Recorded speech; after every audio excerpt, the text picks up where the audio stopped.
Hey everyone, welcome back to the channel. If you're new here, make sure to hit subscribe so you never miss the new stories we share. Let's begin. The words hit me like a slap across the face. We're terminating your employment, effective immediately. I sat frozen in that sterile conference room, my hands instinctively moving to cradle my swollen belly. 7 months pregnant, 7 years with this company, and this was how it ended. Victoria Marsh, our HR director, slid the termination papers across the polished mahogany table with perfectly manicured fingers. Her lipstick was crimson, her smile was colder. "Sign at the bottom, please." My voice trembled. "Can someone at least tell me what I did wrong?" Derek Sullivan, my direct supervisor, leaned back in his leather chair. He couldn't even look at me. "Coward." Victoria answered instead. "Your performance has become increasingly unprofessional, Maya. Excessive bathroom breaks. Leaving early for medical appointments. Your productivity has dropped significantly." "Those are pregnancy accommodations," I whispered. "Human resources approved every single request." Victoria's smile didn't waver. "We've documented ongoing concerns. The decision is final." I felt tears burning behind my eyes, but I refused to let them fall. Not here, not in front of these people who had already decided I was disposable. I thought about my mother, how she'd worked 3 jobs to raise me after my father walked out. I thought about the tiny apartment I'd just signed a lease for, the nursery I was supposed to start painting this weekend, yellow walls. I wanted yellow walls because they reminded me of sunshine. Now I couldn't afford paint. I couldn't afford anything. "This isn't right," I said, my voice stronger than I felt. "I've given this company everything. I've worked weekends. I've skipped holidays. When the Richards account almost collapsed last year, I worked 70-hour weeks to save it." Derek finally spoke. "Maya, please don't make this harder than it needs to be." Harder. My hands were shaking. My baby kicked as if sensing my distress. "I'm not signing anything until I speak with someone above you." Victoria's eyes narrowed. "The previous CEO retired 3 weeks ago. The new one starts Monday. There's no one to appeal to." "Then I'll wait until Monday. Security will escort you out in 15 minutes regardless." The fluorescent lights buzzed overhead, too bright, too clinical. I felt like I was drowning in that room, surrounded by people in expensive suits who saw me as nothing more than a liability, a problem to be eliminated. 7 years of dedication erased because my body was doing exactly what nature intended. That's when the conference room door opened. A man stepped inside. Tall, distinguished, sultan pepper hair. He wore a navy suit that probably cost more than my monthly salary. His presence commanded immediate attention, and I watched Victoria's expression shift from predatory confidence to something resembling panic. "Mr. Harrison," she stammered, "we weren't expecting you until next week. Plans changed." His voice was deep, authoritative. I wanted to get an early understanding of company culture.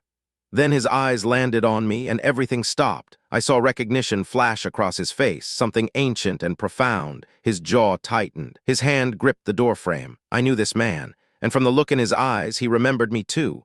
3 years ago, I was a different person, not in the ways you might expect. I still worked at the same company, still lived paycheck to paycheck, still dreamed of building something stable enough to call a life.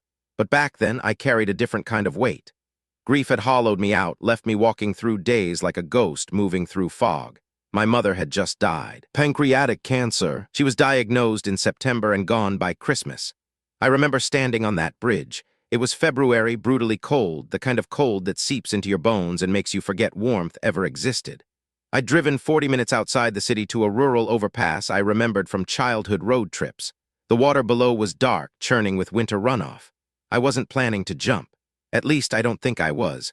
But I was standing on the wrong side of the railing, and my fingers were going numb, and part of me wondered if letting go would feel like flying or falling. That's when I heard the crash. A car had skidded on black ice 300 yards down the road. It had hit the guardrail, spun twice, and come to rest upside down in a ditch. Smoke was rising from the engine. I didn't think. I just moved. The cold forgotten. The darkness forgotten. Something primal took over. Some instinct that said a human being needed help, and nothing else mattered. I scrambled down the embankment, snow and ice tearing at my clothes. The driver's side window was shattered. Inside, a man hung suspended by his seatbelt, blood streaming down his face. He was unconscious. I could smell gasoline. "Hey," I screamed. "Stay with me." I reached through the broken glass, cutting my arms on the shards, and fumbled for the seatbelt release. The mechanism was jammed. The smoke was getting thicker. I found a piece of sharp metal from the wreckage and began sawing at the belt. My hands were bleeding. The man groaned, started to regain consciousness. "Don't move," I told him. "I'm getting you out." The belt finally gave. He collapsed into my arms, heavier than I expected. I dragged him through the snow, away from the vehicle, my muscles screaming, my lungs burning from the cold. 20 seconds later, the car caught fire. Paramedics arrived 11 minutes after that. By then, I had used my jacket to keep him warm and my scarf to stop the bleeding from his head wound. When they loaded him into the ambulance, he grabbed my hand. "Your name," he rasped. "Tell me your name." "Maya," I whispered. "Maya Collins. I won't forget." They took him away. I gave my statement to the police and drove home alone. I never climbed that bridge railing again. Saving him had reminded me that my life wasn't just my own, that maybe purpose finds you when you stop looking. Now he stood in the doorway of my termination meeting, and time folded in on itself. James Harrison. I'd learned his name months later from a newspaper article about his miraculous survival. He'd been a successful entrepreneur, a widower rebuilding his life, and his car crash had nearly ended everything. The article mentioned an anonymous woman who'd saved him. I never came forward. I didn't want recognition. I just wanted to know he was okay. "Mr. Harrison," Victoria repeated, her voice an octave higher than before. "This is just a routine personnel matter. Nothing that requires your attention." James walked slowly into the room. His eyes never left mine. "Maya Collins," he said softly, more to himself than anyone else. "It is you." Derek and Victoria exchanged confused glances. The power dynamic in the room was shifting, tectonic plates grinding beneath the surface. "You know her?" Derek asked. James pulled out a chair and sat down directly across from me. His presence filled the space, calm and commanding. 3 years ago, I was in a car accident. I should have died, would have died. My car caught fire less than a minute after this woman pulled me out. He paused, letting the weight of his words settle. "She saved my life, dragged me through the snow with her bare hands. I spent 6 months trying to find her afterward, but she'd vanished." Victoria's face had gone pale. Derek looked like he wanted to disappear. "I had my investigators searching for years," James continued. "And now I walk into my new company on my first unofficial day and find her being terminated." He turned to Victoria. "Explain."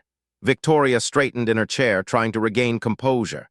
"Mr. Harrison, with all due respect, her personal history doesn't change the documented performance issues. She's been excessively absent, her productivity has declined, and her condition creates an undue burden on our team." "Her condition?" James's voice was ice. "You mean her pregnancy?" "I mean the accommodations required have been disruptive." James picked up the termination papers. He read them slowly, methodically. I watched his jaw tighten with each page. "These bathroom breaks you've documented," he said quietly. "These are medically necessary for pregnant women. The appointments are prenatal checkups. The productivity metrics you're citing compare her current output to last year's when she was working overtime during a crisis." He looked up. "Am I understanding this correctly?"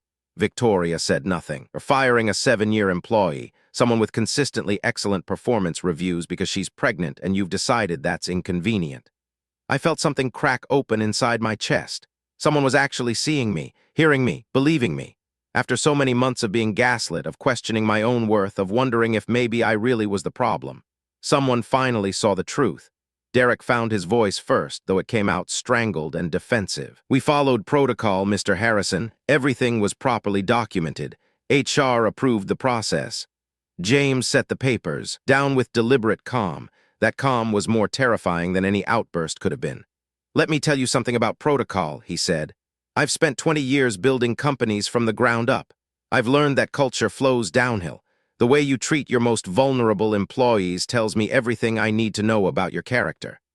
He turned to me and his expression softened. "Maya, I need to ask you directly. Do you believe this termination is based on pregnancy discrimination?" I took a breath. The answer had been locked inside me for months, swallowed down every time I questioned whether I was imagining things. "Yes," I said.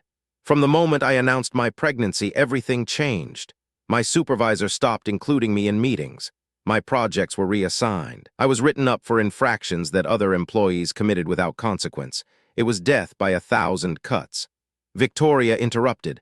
"That's purely subjective interpretation." I wasn't finished. My voice surprised me with its steadiness. "I have emails where colleagues warned me to watch my back. I have documentation of every write-up and can show you that none occurred before my announcement. And I have a recording of my supervisor telling a colleague that pregnant women don't belong in leadership." The room went silent. I hadn't planned to reveal the recording. I'd made it weeks ago when Derek didn't realize my phone was in my pocket during a break room conversation. It was probably my only protection against a wrongful termination that felt designed to look legitimate. Derek's face drained of color. "That recording was made without consent," Victoria said quickly. "It's inadmissible." "This isn't a courtroom," James replied coldly, "and I don't need a judge to tell me what I'm seeing." He stood, buttoning his jacket. "Derek Sullivan and Victoria Marsh, you're both suspended pending a full investigation. Please leave this room immediately." "You can't," Victoria started.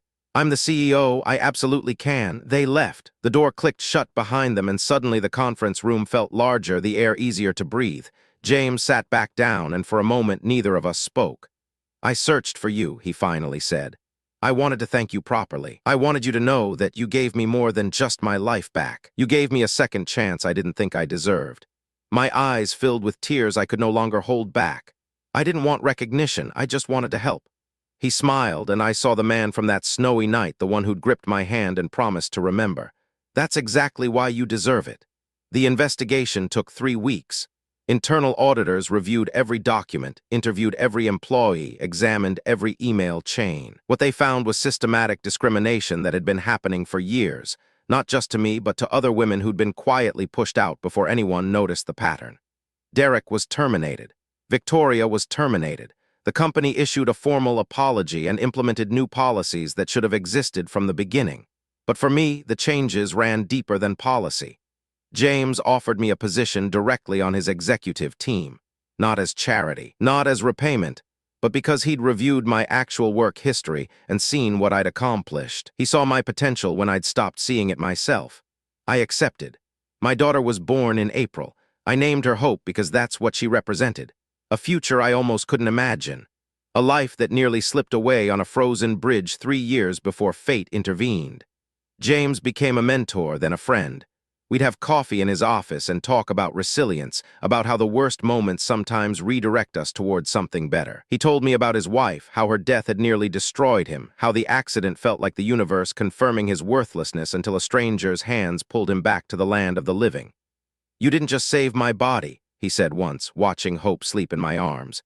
"You reminded me that strangers can be angels, that kindness exists even when we've stopped believing in it." I think about that February night sometimes. The cold, the darkness, the railing beneath my fingers. I was so close to letting go of everything, convinced that the world had nothing left to offer me. But something called me back. Maybe it was my mother's voice somewhere beyond the veil.